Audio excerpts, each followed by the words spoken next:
Hey, how we doing, everybody? Thanks for hanging out with us here on the Inner Circle Podcast. Appreciate your time. Please hit the like and subscribe button. We have an amazing show for you today. One of the brightest minds in the history of football, a former Super Bowl champion head coach, currently a media star, representing and dominating with the good folks over at Barstool. He and Matt Ryan have so much fun talking about defenses, how to dissect them, what makes great quarterbacks, what makes bad quarterback play, why he can't stand the quarterbacks currently that are forced to go to the wrist. He's talking Ben Johnson and Caleb Williams in Chicago, the one player he couldn't beat defensively, so he made sure his team signed him and got him on his squad. And he ends with a fantastic story, hanging out with Coach Cowher in Iraq, looking for beers. Enjoy the conversation with the legend, Jon Gruden. Look at this crowd, man. A Hall of Famer, man. Aaron Donald and Matty Ice. Hey, how you doing? I was at that Pitt game when they retired your jersey. Yeah, well, it was a good ceremony. It ain't play out how it was supposed to play out, but it was a good environment. Yeah, great to see you guys. Thanks for having me on. Thanks for coming on, Coach. Coach, I remember you from when I was really young in the business still, but I had Lomas Brown for like that 1 or 2 years that he was in Tampa with you. Yeah, that was great, man. I was Super in Bowl. Tampa. I was the head coach, and Bill Parcells was running the Miami Dolphins, and they had the #1 pick. And my offensive line coach was Bill Muir. And I told Bill Muir, I said, if the Dolphins take Jake Long, I'm going to punch you in the face, because I knew Atlanta was going to get Matt Ryan. I couldn't believe it. They took Jake Long, and I swear I took a swing at Bill. He ducked. Every time I see you, Matt, I think about that. You're really a big reason why I got fired in Tampa with you coming to Atlanta. Can Drew and I get a cut of whatever revenue you guys grew from the FFCA?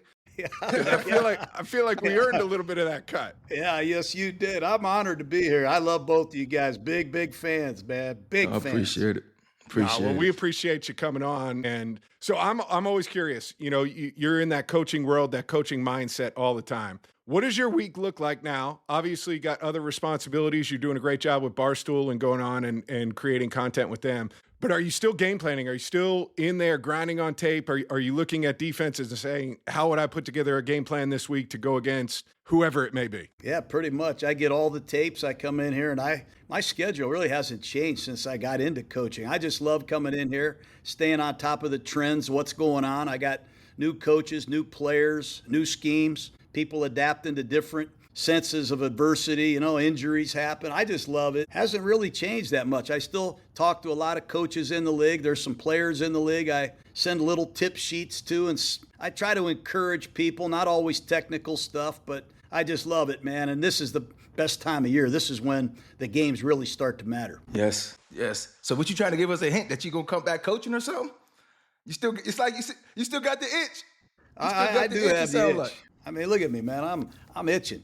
I just know I could help a team. I know I could help develop some players. That's just what I was born to do. I'm still doing it behind the scenes. I got a great job, Matt. Like you said, Barstool's been phenomenal. A lot of young, creative sports people. So I'm having a good time. I just I love football, and I think that's pretty obvious. Coach, we got Matt with a 2-1 record against you. AD went undefeated, man. What do you remember about those battles with Matt and the Falcons and that Raiders 33-13 beatdown in 2018? And is that why you guys brought me on here? So you're two celebrity hosts?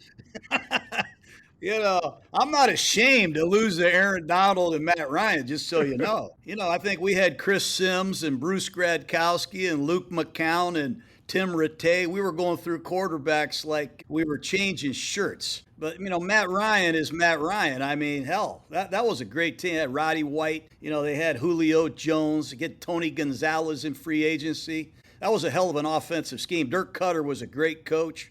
And they had some closers on defense. I mean, they had Abraham, and they had some guys that could play defense as well. That was a good Falcon team. And as far as Aaron Donald is concerned, I never really wanted to see Aaron Donald again after that day. I mean, you and me both. There's so many people, and you know this, Aaron. Jeff Fisher is a good friend of mine, and you slipped in the draft. You slipped because you just aren't a real tall guy with the prototype size and length. But I want everybody to know this out there. I still have the clips. and I show them to young players of you at the Senior Bowl kicking every single offensive lineman's ass. And you would walk the offensive lineman back to the quarterback and sprint back to get some more of somebody else. Yep. Yes, The effort that you put on tape that week, it's legendary. It's the greatest Senior Bowl performance I have ever seen. Wow. And I mean that, man. I still use that as tape to show young players how it's done. I don't know football like you guys all do, but being there as his agent, it was like him going up against me. The only person that remotely gave him any sort of competition in one-on-one reps was Zach Martin. And it wasn't even that close. He killed it. Turned out to be a pretty good player too, Todd. Yeah, I know. We'll have Zach on. John, I've told this story on our pod before about playing the Rams in the playoffs. Steve Sarkisian is our offensive coordinator. So we have our whole game plan. We go through it in the first half. Somehow we have a lead at halftime, right? There was just the way the game shook out, and so we're in front. And Sark comes in at halftime, and he goes, hey, all that shit we worked on during the week, it's done. He said, for the rest of the game, we're going to run quick game, we're going to run the football, or we're moving the pocket or throwing screens. That's it, because we can't block them. Have you ever had an instance like that where you're going in at halftime, right? And whether it's, going against somebody like AD or a defensive player where you just say, hey, that game plan that we put in is not going to work. We can't block this guy. Here's what we're doing in the second half. Well, I'm not the dumbest guy. I mean, when I was in Green Bay with Mike Holmgren, we couldn't block Reggie White, so we signed him in free agency. So that ended that problem. And then the only reason I wanted to go coach the Tampa Bay Buccaneers is they had Warren Sapp. I didn't have to block him anymore either. But as you know, it's easy to get help on a defensive end. You can nudge him with the tight end. You can chip him with the back. You can move the pocket east or west. But when you got a guy that has a relentless motor that can power rush you, I mean, he can run over your guard and walk him right back into your lap. The next snap, he beats him on the edge. The next snap, he beats him inside. They should call Aaron Donald Burger King because he had it his way with offensive guards. Talking about that Tampa defense, though, I want to hear some stories, man. Yeah. You had, Warren Sapp, Brooks, Lynch. Like, how was that legendary defense playing? Like, I want to hear the good stories, the bad stories, whatever. I just want to hear some stories of that defense. How was it with them guys, man? Well, a couple things, Aaron. I think when we got the offense going, Brad Johnson had a really good year offensively, and he figured the offense out. He got used to all my bullshit, and we was able to score some points. And I think when we started getting 2-score leads, and you know this better than anybody, when we started getting 2-score leads, we really unleashed the fury, man, because they got more at-bats to rush the passer. You got the offense in predictable passing situations, and they would kill you. But the thing I loved about Sapp, and I think you guys are all this way, the great players, they can play through adversity, man. You're going to get double-teamed. You're going to get wham-blocked. We're going to trap you. We're going to slide the line to you. But you just keep coming. The thing I learned from Warren, which is the coolest thing, and I don't know if you've ever seen this, Matt, is we would go out there with our fourth quarter pass rush. Our defense has to win us this game. We've worked 58 minutes to get the lead. Our fourth quarter pass rush comes out there. We called it the green team. And Sapp would grab me. He'd say, hey, do I have a timeout? And I said, what the hell are you talking about? He goes, can I take a timeout if I get tired? I said, that's the best idea I've ever heard. Because you see, I've never heard of that. Think about this. You see an offensive coach, you see a coach down there with 2 timeouts. We already got the lead. You're not going to use your timeouts.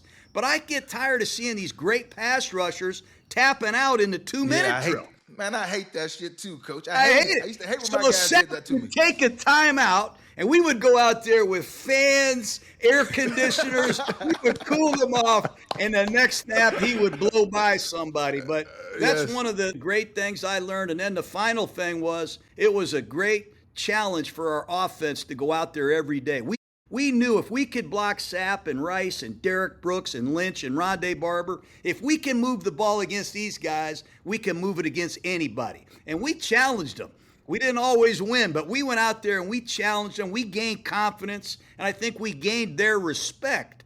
And I think it made us a hell of a football team by the end of the year. Yes, man. Yes. Coach, I want to talk about there's this, the trend in the league right now. You've got some veteran quarterbacks who didn't have success early in their career. They've moved around. They were high draft picks, but moved around a couple different spots. And you see the success Sam Darnold's having. you see the success, Baker Mayfield, he's got the injured shoulder right now, but the success that he's had in Tampa, and even Daniel Jones in Indy this year. I was on the show on CBS, and we were talking about, have you ever seen this before? And the guy I immediately thought of was Rich Gannon. I know it's a different deal with where he was drafted and kind of being a journeyman most of his career, but then finding that late career success with you in Oakland. What was that experience like, number one, with Rich and going through that time in Oakland? And do you think this trend right now in the league is something we're going to see more of, given the difference in rookie contracts? Taking guys early is not as big of a risk as it used to be. Are we going to see some more of this movement in the future of the NFL? I think that's a great question. I really believe this. I think there's really good coaches, and I think there's some that aren't really good. I'm not saying they're bad, but there's really good situations and there's bad situations. And Rich Gannon, I think he would tell you, he was in a couple tough situations. Maybe the coach didn't believe in him. Maybe the system didn't fit him. Brad Johnson, we won the Super Bowl with, would tell you the same thing. There was probably a couple stops along the way that, his car was in the garage. No one believed in him. No one gave him the shot. And I think that's what you're seeing. I don't think Carolina fit Baker Mayfield or Sam Darnold. And I look around, I don't know that Brian Daboll's offense fit Daniel Jones like it fit Josh Allen in Buffalo. I just think timing is really important. I think the system really matters. I brought up in an offensive system, Bill Walsh, Mike Holmgren. Everything we did was to make the quarterback successful. We said if Brett Favre is successful, we'll be successful. We'll keep our jobs. But if he's not successful, we are screwed. So it was all hands on deck every single day. That's how I believe you got to run these teams. You got to make the quarterback successful. But some of these defensive guys, Darnold, some of these defensive head coaches, they start blitzing these quarterbacks when they get out there for minicamp. No doubt. Hey, tell me about Rich's work ethic, because I remember getting into the league. My first agent in the NFL was Tom Condon, and he represented Rich as well. And so getting ready for my first season, I had 2 days basically where I sat down with Rich and kind of went through his game planning, how he took care of his body, how he grinded during the week. And I remember it being an eye-opener for me as a young player, being like, holy shit, I got to get my mind right, given what he laid out for me. But talk about him as a worker, man, because I think he's one of the most underrated workers in the history of the NFL. Might have been the best, Matt. He would come into my office and say, what do you got for me? What do you got? Come on, coach me. Give me some information. And I love that about him. He's an alpha. He's like a Philly cab driver, man, with his window down. He would not take shit from anybody. If the drills weren't run perfectly, if we weren't finishing our routes, if the receivers weren't running hard, if our help system wasn't what it was supposed to be, if the attention in the huddle or on the practice field wasn't good, he would rip your ass. And he didn't care who you were. He didn't need any friends. I love that about him. He had a barbed wire, glass eater type mentality when it came. This shit was important to him, man. And it really permeated through the locker room, I think. He turned the Raiders around. I think his day-to-day, down-to-down competitiveness and attention to detail, phenomenal. And I think that's a trait that some of these young quarterbacks would be smart to acquire. Oh, there's no question. I'm imagining, I think everybody's seen that clip of you with Chris Sims where you're going, all right, we're going to go scatter to West right tight, F left. 372, Y stick Z spot. Look at you. I mean, it ain't that hard. No, it's not that hard. Fucking comes in, and I'm just imagining you probably got out of your mouth with Rich, scatter to West right tight, and that was it. And then the rest of the play was get the fuck out of my ear. Let me call this play. Let me get rolling. But that's the difference, right? That's the difference with the guys who can actually do it. Well, back in the day, we didn't have the quarterback to coach walkie-talkie. I would just tell Rich, hey, you got to run 372 Y stick Z spot. He had to memorize the formation. That was knowing it from the personnel, right? That was part of his job. I would send in 21. You got 21 personnel. You got Y stick Z spot. Let's go. The next place, 2-jet flanker drive. Then it's 76X shallow cross, 2-jet flanker short post. You got to remember all the formations. Now we can't even sit there in a meeting for 20 minutes and concentrate. But you got to really, I think, really work on your skills, listening, taking notes, and asking questions. I mean, your meetings are the most important part of the week. I used to tell our players, you got to know what to do. If you don't know what to do, we're going to cut you. You won't be here long. I was going to say, who was the guy in Green Bay? I vaguely remember you telling this story, but you called flanker short post, and he was the flanker. And Yeah. Sterling Sharp, he ran a dig, and Sterling Sharp is like, what? Let me tell you what, with flanker short post, you're the flanker. What do you think you're going to run? A short post? Great answer. But some guys get nervous. Some guys have a hard time listening. It's easy to be distracted, man, because the other team is really good. You're feeling the pressure sometimes instead of applying the pressure, and you get tired. And there's somebody else pushing you that wants your job. So, being able to concentrate and execute on a down-by-down basis, it's almost like a surgeon, man. You gotta get everything right, or someone's gonna die. We had a fascinating conversation a few pods ago, Coach, on Matt educating us on the headset call versus some of these quarterbacks that just look down at the wristband. Could you coach a quarterback that just said play 3? I need play 3, play 4, play 6, or do you have to be in that communicative mode, or you couldn't deal with that quarterback? No, I can't deal with that. And I talked to the Raven coaches a little bit. I saw Lamar using the wristband. And I don't think you can play quarterback at the highest level unless you see the formation as you call the play.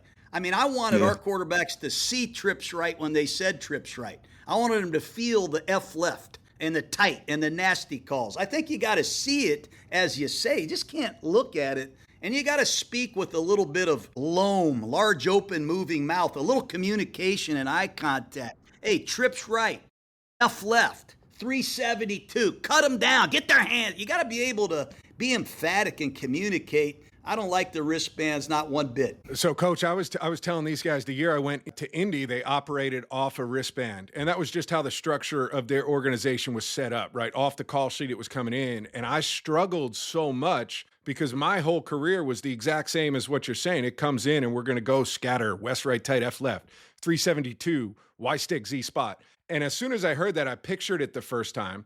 But then I also would get into the huddle and say, okay, we got 372 here. Make sure you get the cut on the end before I call this. And then I would go, scatter, west, right, tight, F left here, 372, Y stick. Don't cut this short. Get your depth. Z spot on one. Ready? Boom, and go. But there was coaching points that I could get out because the picture was in there that when I was reading it, I didn't know what to say. Like, I didn't know what to coach because it was like wristband 28. Well, that's why you were a great player. I mean, the great players are great communicators. There's no question about that. 100%.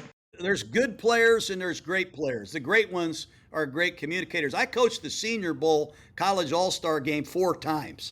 And we tried this wristband bullshit one time. And by the middle of the first quarter, I was done with that.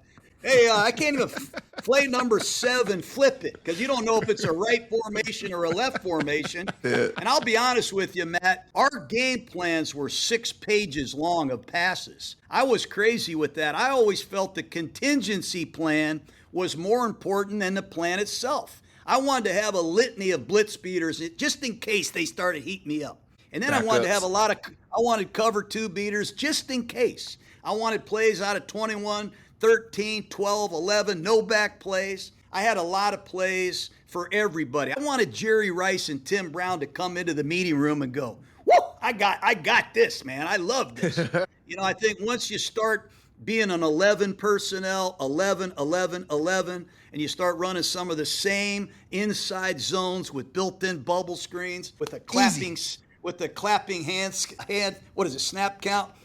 I want to throw up. I get sick. I hate football.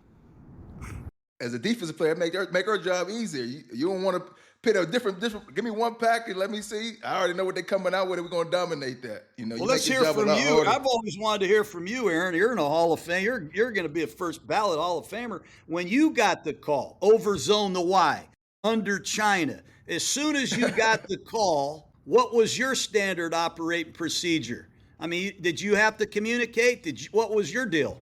Well, up front, I always communicated with my D lineman, right? We always communicate. If it was a pass game or whatever it is, in the run game, we always talk different. Because you got your formation, how you need to line up technique-wise, 4 eyes, 3 eyes, your shades and all that. You communicate with them guys, and obviously through the week, you prepare yourself, right? You study your film. You know your tendencies that your offensive linemen give. You know formations when they come out, what you more likely what they're going to run. So you prepare yourself for that. So it's like, during the game, I always say the game was easy for me, right? Because I prepared myself through the week. I watched film. I practiced hard. I worked on the techniques that I was going to get, that I watched on film to be able to understand different blocking schemes I was going to, so I can be able to dominate that. I knew when I was able to take my chances to play fast, to split that double team, or when I can backdoor to get in the backfield. So like when it was game time, everything was so slow, right? You go out there, you get a formation, okay, then 12 personnel, I know they're going to run this. Okay, I take my chance because I know during practice, I did it all week, it was working. So, you know, you feel a lot comfortable when you prepare yourself through the week, man, and you go out there in the game and the shit just, everything's just slow down, right? It's just slow down. And then you study offensive lineman's tendencies. You see stands, different little formations that help you. Okay, I know what this guy's doing. I know he's blocking down. That's obvious. Okay, I know his set. I know what pass rush I can do to beat this guy, to defeat this guy. I know this guy don't got no anchor, so I'm going to run through his face. I know power, right? On and off, right? So it's a lot of things you pick up through the week that when it come game time, it's just like, you just play now. Ain't too much thinking. You prepare yourself. It's just, I studied for the test. So I just went out there and I played, and that felt like, I think for me, once I started to understand the study of the film and find the tendencies and understand the formations and what I see coming out to help me play faster, I felt like that's when I was a really good player, and that's when I started to make a lot more plays and become the player that everybody talked about, man, because I prepared myself. Like you said, you got to prepare yourself through the week. That's a part of being a pro, though. All the stuff you doing when nobody's watching, man. So, I always say the game it slowed down for me. It was easy. I don't want to say easy because once you start getting them double and triple teams, goddamn, it made my job hard, right? I know what I can do to beat one guy, but now I got to figure out what I can do to beat 2, 3, 4 guys, right? So, you know, it's a part of the game, though. You know, finding ways to just be successful, do my part to help my team to win, man. So I don't know about you, Matt, but when the center's uncovered, you got to tell the center which way to go. I mean, it's either Lou or Ron, Mike 52 or Mike 56.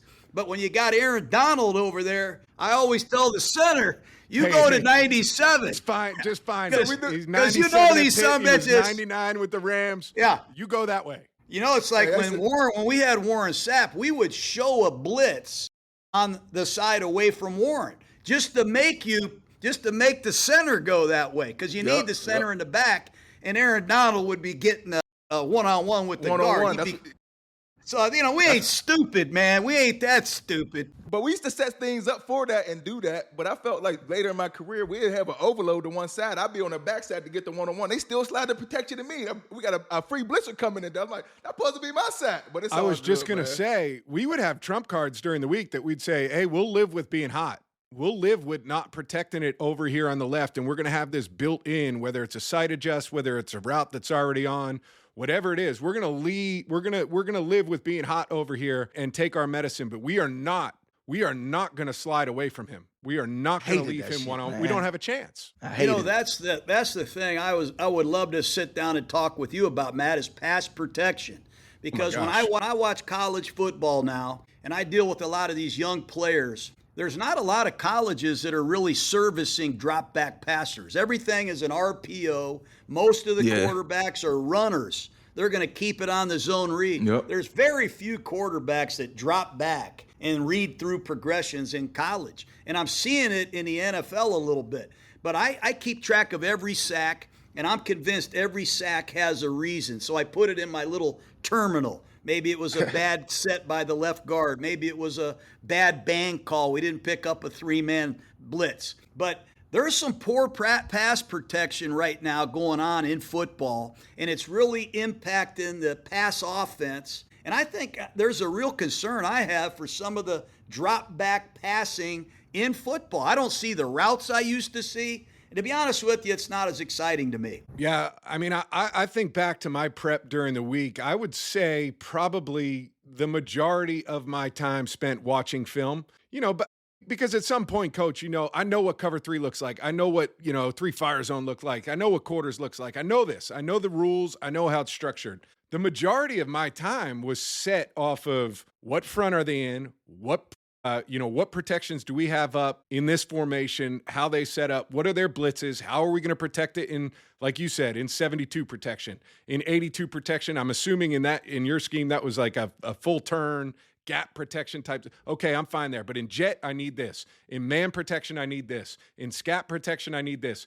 And that was, at least for me, that was the most time-consuming part of the week, was trying to make sure protections, you would have those different categories. One I was, the one I was maniacal about was that it wasn't going to fall into the category of the quarterback put us in the wrong protection or we were not in the right scheme? Well, I think you have to identify the front, whether it's a load front, double A's, jam front. You got to recognize these fronts because recognition leads to communication. And you got to have a toolbox of terms when you identify that front. That's a load squeeze. That's a 5-0. Bang it. You got to have these words, and everybody's got to hit these things out of the park, man.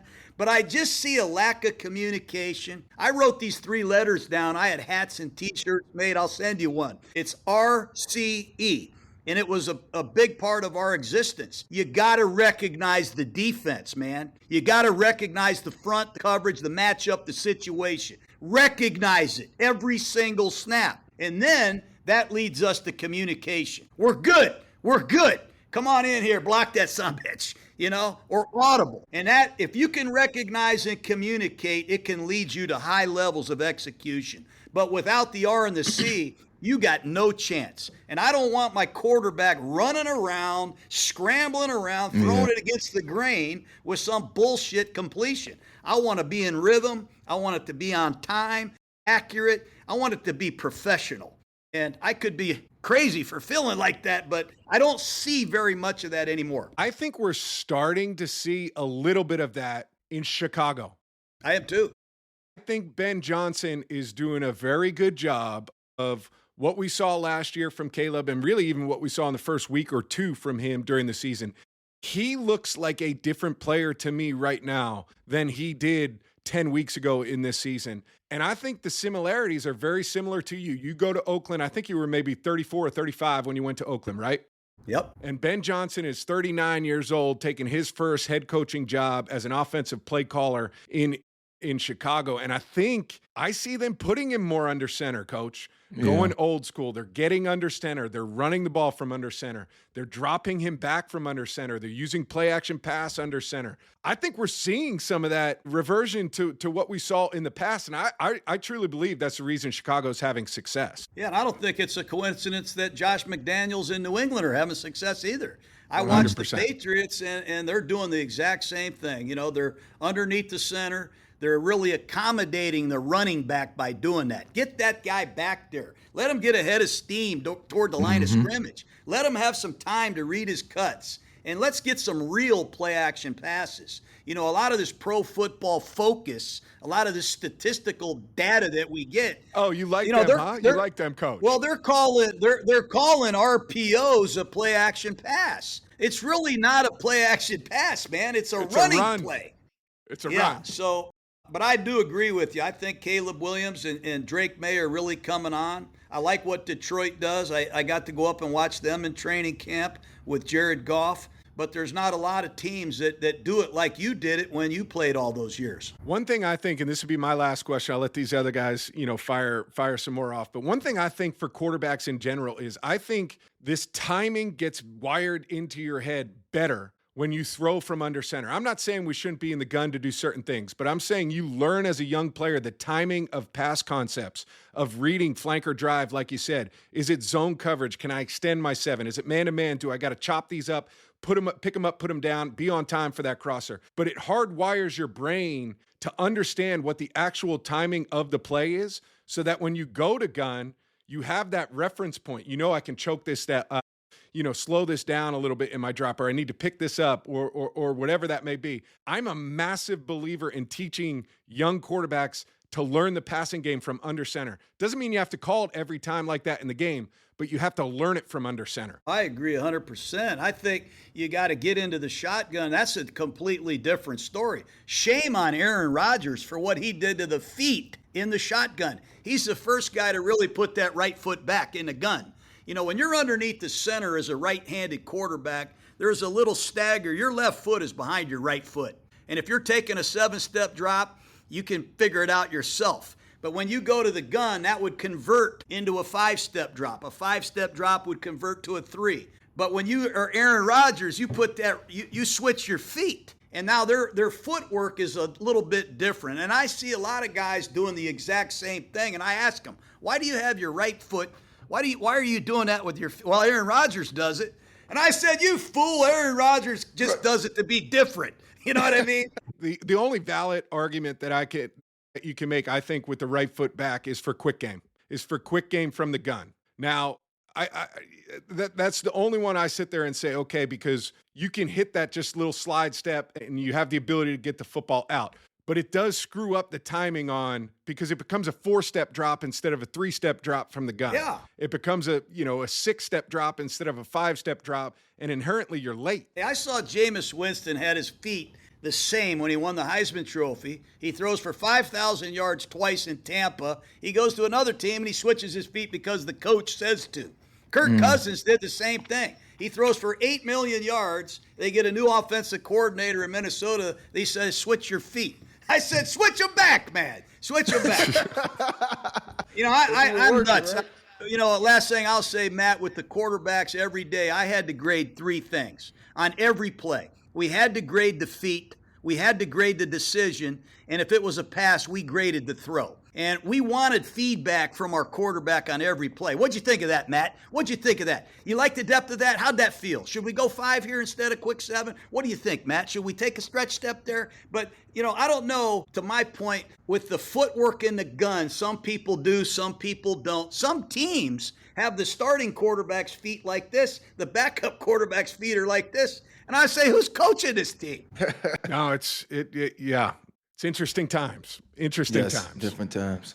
You know what, Aaron? Sean McVay was on my staff. We had him on my staff back in the day. He was a young coach coming in. And what do you think of him? How would you give a quick summary of McVay? Man, I love Coach, man. Obviously, as a person, technically, he's great. what was it technically that made him so good? I think when he came, so obviously he came and changed everything around for the Rams organization, right? I think what he brought was accountability, right? And obviously from an offensive mind coach, helping these guys, from the X's and O's standpoint, he know everything, he remember everything. But even from a defensive side, I remember I'm in a defensive meeting. This is, he's a new coach, and we in there with Wade, we going through it. And Sean used to always be in the back of the meetings. I'm like, why is he's an offensive-minded coach. I know he's the head coach, but he was a play caller.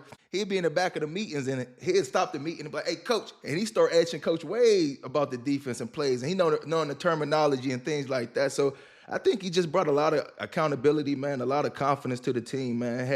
He kind of buttoned us up, right? It went from being at practice with, other coaches we had, offensive practice and defenses land on the bags, right? Sean came, everybody's in tune, everybody's watching practice, everybody's, seeing what they need to do. Ain't no bullshit no more at practice. Everybody locked in, right? As a part of being a pro is doing the little things right. And I think once we started doing that, man, he brought a whole different type of juice to the team, man, a different type of confidence. And obviously, when you start playing and you start seeing your team have success, right? It went from not being a playoff team to experiencing going to a playoff game. Fuck you, Matt, for beating us in my first playoff game, by the way. But, experiencing that, no man. problem. But I think give you kind of confidence, man. And, once he did that, man, obviously the rest is history, what we was able to do with that guy, man. And the way they playing right now, right? The young players, they was able to, button up and how that offense is playing, how fucking Matthew Stafford is playing lights out, how that young defense is playing. They look like a veteran defense. They playing with confidence now. Man, that's the lowest paid defense in the league. They're playing with confidence and they're having fun. When you got a bunch of guys like that that's playing for each other, that's out there having fun, you can tell that it's a close group like this. We all been a part. It's a brotherhood. Them was them teams that you got. Them was special years you have. I've been a part of them type of teams. I seen it. I would have loved to be able to play with a defense like that, play with that young defense, man, when I was still out there, man. But I think they got a special group, man, and they having fun, and they playing with a lot of confidence right now. I'm speaking for all the Rams fans. I'll tell you what, you need to get your ass back out there because they would love to have you for about 15, 20 snaps a game, man. Hey, Coach, I wish I wanted to play football. I wish I could be with that team, man. I just ain't got it no more, man. My days is you're up, like man. Barry Sanders, man. You and Barry Sanders, you just walked away at the top of your game, man. And I always said I wanted to do it like Barry Sanders, man. But I wish I did play with that defense and how that team playing right now. Football ain't my thing no more. I will always love football. I just don't love playing football no more, Coach. He's a podcaster now. He's a podcaster. That's all he is. Hey, Coach, maybe when you get back in the game, maybe AD's your first call. I'm just saying, Yeah. You know what? Right I'm going to go to the Tampa Bay game on Sunday. They play Arizona. We're going to put Simeon Rice in the Ring of Honor. So that'll be really cool. I still stay connected to Tampa Bay and the Raiders, and It really was a lot of fun being with you guys. And no disrespect to you, Donald, but you're a defensive guy. But Matt, I've made training reels of you, some of the routes that you guys have run. I have 2 servers here. I make my own cut-ups. I've used some of your stuff as training reels over the years, how to stand in a freaking pocket and throw the ball and take a lick. You were one hell of a ball handler. Some of the shit you did was great. Thank you, man. Old school approach to it. Old school approach great. to it. Yeah. Let's Coach, stay in touch. Maybe let's do something again. Go ahead. I was about What'd to you say, say? I don't know your deal with Barstool, Todd, but you're the agent of the group. Maybe you can talk to Gruden. He can be a recurring guest here on the Inner Circle podcast, Coach. We love you dropping the I knowledge. would love it, man. All you do is send me what you want to talk about. I can even get on the board here. I got chalkboards, grease boards. I got it all in there. We'll come visit you. Appreciate your time, Coach. Where you? Yeah, we'll make a road trip, Coach. How about that? We'll get the Inner Circle crew, hang out with Coach Gruden, get you and Matt on the board. Come down for the Falcons-Bucks game in a couple weeks. I got to work on Sundays for CBS. Oh, that's right. That's right. Gets in the way. We need to get him back on Monday night games. I can come. How's my guy Bill Cowher doing? He's a legend, man. He's a legend. Every day. We went to Iraq. Me and Bill Cowher, Coughlin, and Jeff Fisher and Harbaugh. And Cowher wanted a beer. There's no beer in Iraq. It's a dry place. So me and Jeff Fisher and Cowher are walking to the airport. We're flying home from Kuwait. And all Cowher is saying, I'm going to have 2 frosty mugs. When I sit down, I'm going to drink 2 at a time. And Jeff Fisher, he turns around, he says, why don't you shut up? It's a dry airline, you dumbass. And Cowher, he has a breakdown. So we get our bags, we run on the airplane, and there's the stewardess. And Cowher says, do you have beer on this plane? And the stewardess says, no, it's a dry airline. I thought Cowher was going to have a stroke. Man, that's he's the fantastic. best, Awesome. man. He's the best. He is. Give him my best. Love you guys. I will. Hey, Coach, I will. appreciate you, you, man. John. You guys are See great you. for Gruden. football, man. You guys are great for the game. Keep spreading the love. Thank Appreciate you, you, John. Coach. Welcome back. All Much right, love, thank Coach. you, Thank you guys. very much. We'll see you soon. See ya. Appreciate it. What a fun visit, guys. AD, you geek out on that, just talking ball with an offensive-minded coach? Yeah, I do, man. Just to hear these great quarterback, MVP quarterback, Hall of Fame quarterback, and then Coach Gruden, great, minds. Just to hear these offensive guys talk, because I've been on the other side of the ball, right? And I was in a different space, and we do things that different, but just to hear they thought process and how they do things, and the terminology, it's a lot of fucking blah, blah, blah, blah, blues. But it's y'all pretty special, man. It's pretty cool to understand, like, a lot more respect for, like, what y'all had to do as quarterbacks and what you got to, pertain, how you got to do everything and communicate. I know communication is a key, but some of them play callings to be able to know all that, and it's for me, man, it's like mind blowing. I mean, I be into it, man, just to hear it. I love the stories y'all guys be telling, hearing, and listening to, man. I think it's pretty cool, bro.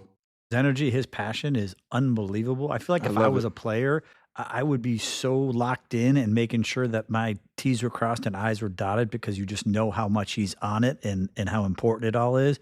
I feel like that should be like almost contagious amongst the whole team. Yeah, and I think the thing is, as players or coaches, when you're part of a locker room, you're going to be around a lot of different personality types, and a lot of different, just a lot of different stuff. I've always felt like if you loved ball, though, no matter what your personality type was, no matter, if we had similar interest away from football or not, if you loved ball, we were going to get along fine. Yep. And that's what Gruden is, exactly that, right? Like, he just loves football. He loves the hard work that goes into it. He loves watching it. He loves other people's football. He loves his own. Yeah. Like, he just loves all parts of it. And, when you get a chance, I think as all of us with different lenses on the game of football, when you get a chance to sit with somebody like that, man, that's what it's all about. Yeah. He's 62. He has 2 servers in his house for nothing but football plays. He's going through foot drops. And I thought that was fascinating breakdown how, 2 quarterbacks are coached totally differently, Matt, on where your foot, it just drives him crazy. Like, he's just so old school. He's so about the details. He's so about, the little things that add up. And it drives him crazy. Like, he's freaking, he can't fathom some of the idiotic moves some of these coaches are doing this day and age. Yeah, and we could have gone back and forth on that, because I switched my foot to what he hated, and I won MVP. So I was like, I don't know, man. I don't know. I switched it that year, and we did it pretty good. Why'd you switch? But But we did it with a purpose. We did it with a purpose, knowing going into that season, we were going to use a lot of quick game out of gun. And we felt like I could get the ball out of my hand a little bit faster, like a half a click quicker, if I had that right foot back and just did a slide step. Now, I'll give him the benefit of the doubt because there was an adjustment with all of the other stuff that I had to do from the gun. There was an adjustment.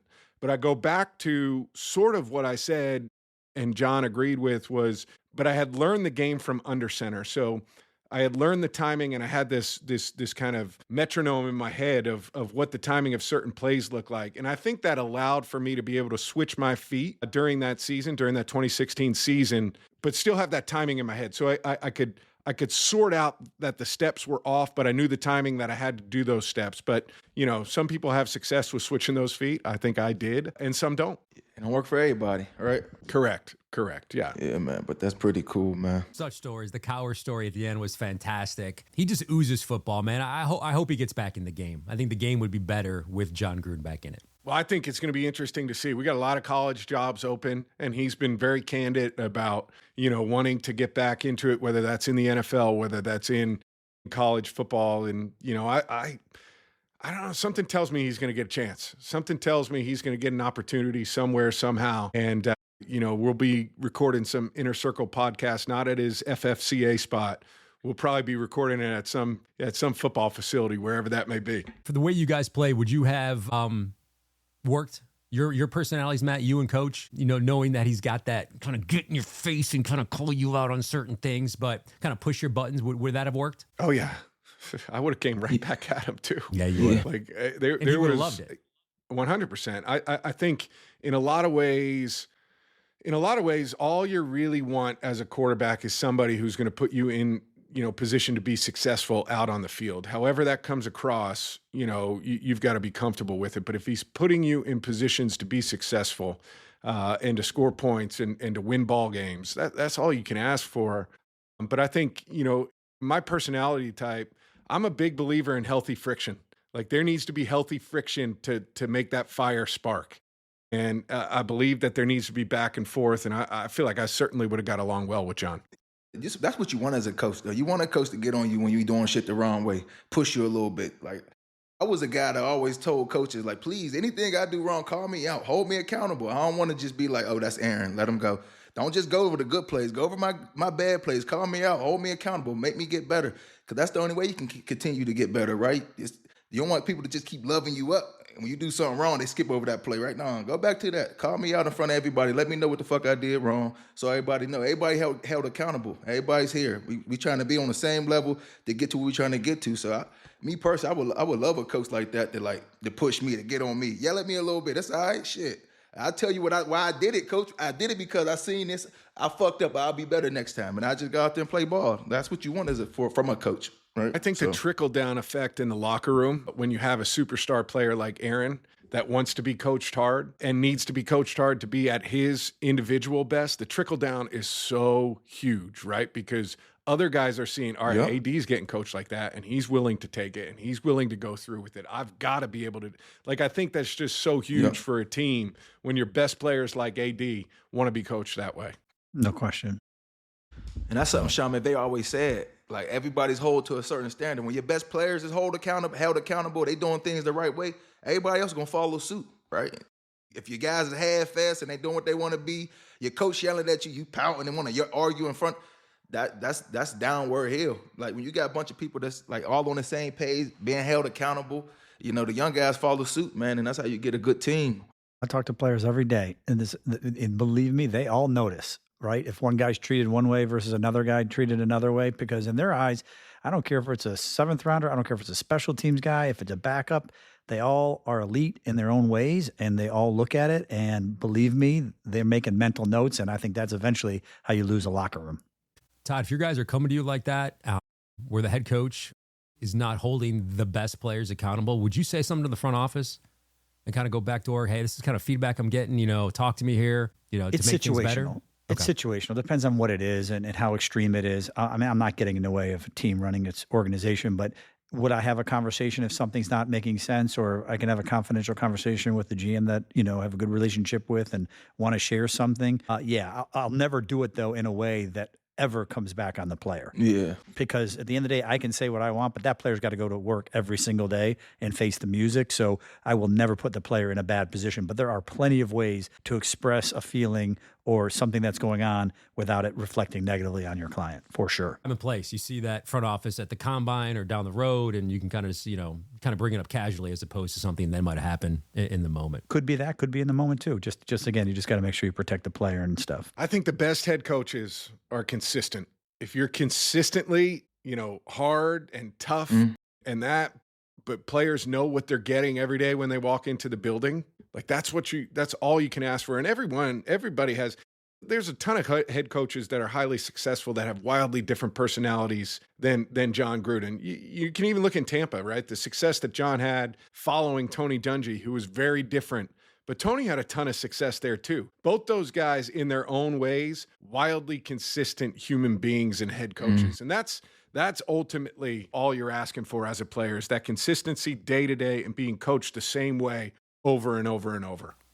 Can Todd and Matt, can you guys do me a solid? Can we just check in on AD this weekend? Because I'm a little nervous. He's not going to know what's going to happen because he's not getting any jersey retired or no love from one of. He's going to be like, shit, what am I doing this weekend? Just a real ego hit this weekend.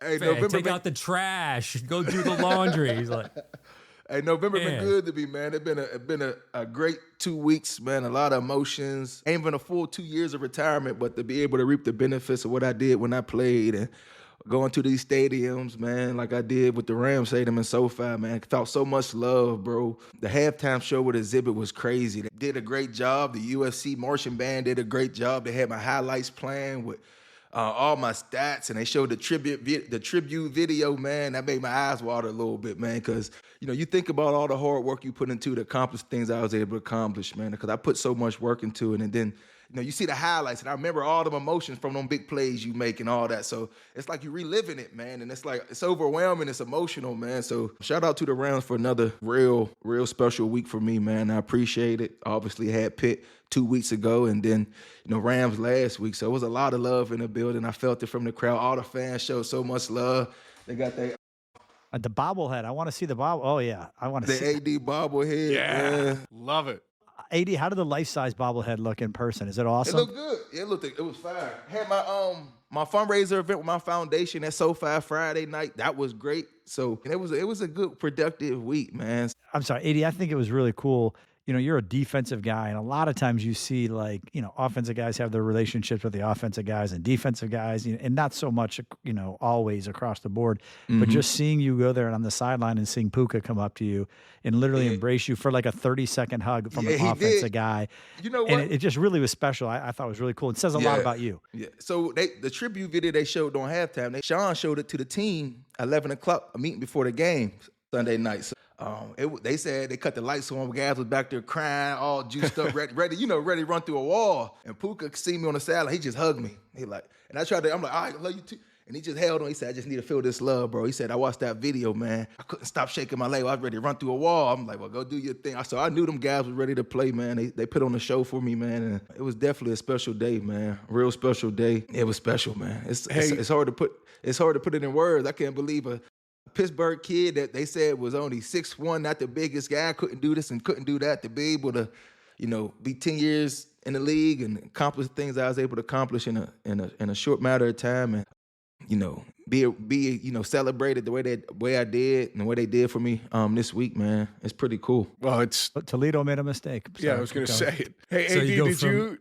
did you have any come back down to earth moments after this? So I remember, this is kind of a funny story, but I remember, so I went into the Falcons Ring of Honor last year, and I come back home after it was a night game. I come back home. We had a bunch of family, and some were staying at the hotel, some at the house, and we get back, and it's this great night. It's special. You're standing in front of the stadium. You're doing all of this stuff. You're giving a speech, and then you get back home. My wife's like, okay, can you take out the trash and make sure the playroom's cleaned up before we go to bed? And I'm like, all right, we're back. The funny thing, first thing I had to do when I got home, I tried to throw some away in the garbage. I'm like, damn, I had to take the garbage out. Take the trash out. This supposed to be my day. What we doing? That's funny, though. I remember when I finished Dak's contract and I was in the house, and then I was so excited. I come out and it's on the TV. I was in my office at home because I think it was a Sunday, and I come out And I'm like trying to tell my girls, I'm like, hey, it's going to be on TV. They're like, Daddy, watch it. They could care less. All they wanted to do, let me show you this dance that we put together. That's it. Okay. Like, That's it. Yep. I'll just watch the dance. That's what we're going to do. It's the real life. It's awesome. It's the best. You get right back into it. Now, everybody enjoy their Thanksgiving, man. Eat some good food. Enjoy the family. I know, Matt, you're going to be working, so enjoy your family today, tomorrow. You travel tomorrow? I'm leaving tomorrow. They're coming up to New York. We're going to be in New York for like 4 days together. So yeah, it's all good. You got the family with you. They're going to come over to the studio while we're doing everybody it. enjoy So y'all families this week, man. Enjoy it, man. So happy Thanksgiving to y'all boys, man. You too, guys. Appreciate you guys. Really am thankful for all of you guys and enjoy the show. So enjoy your holiday. You got it. Happy Thanksgiving. Much love, man. Happy Thanksgiving, fellas. It's been a fun run. We're just getting started here on the Inner Circle podcast. Much love. Many thanks to all of our listeners and to the three of you. A special crew. Thanks to Jon Gruden for joining us here on this Thanksgiving edition of the Inner Circle podcast. Much love. Happy Thanksgiving. And we'll see you next week.